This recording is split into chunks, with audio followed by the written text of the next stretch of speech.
আহ আমার ম্যাডামে কি পাক করে। আমার ম্যাডামে আমার জন্য পাঙ্গাস মাছ পাক করতেছে, ইল্লি ভুনা করতেছে, এই যে পাঙ্গাস মাছ, এই যে ভুনা করতেছে, এই যে তিন্নি। ম্যাডামে আগে ঠিক মতো পাক করতে পারতো না, ম্যাডামে এখন অনেক সুন্দর করে পাক করে। আমার মা অনেক সুন্দর করে আরো পাক করা শিখাইছে, এভাবে ওই সুন্দর করে অনেক পাক করে, অনেক ভালো লাগে আর পাক।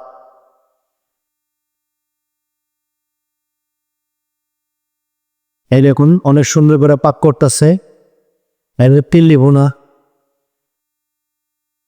যাই হোক, ম্যাডামের পাকটা সেই মজা। অনেকে পাঙ্গাস মাছ পছন্দ করে, আবার অনেকেই করে না। তবে আমাদের কাছে পাঙ্গাস মাছ অনেক ভালো লাগে, কাদা নেই, কাদাবিহীন পাঙ্গাস মাছ। ধন্যবাদ সবাইকে।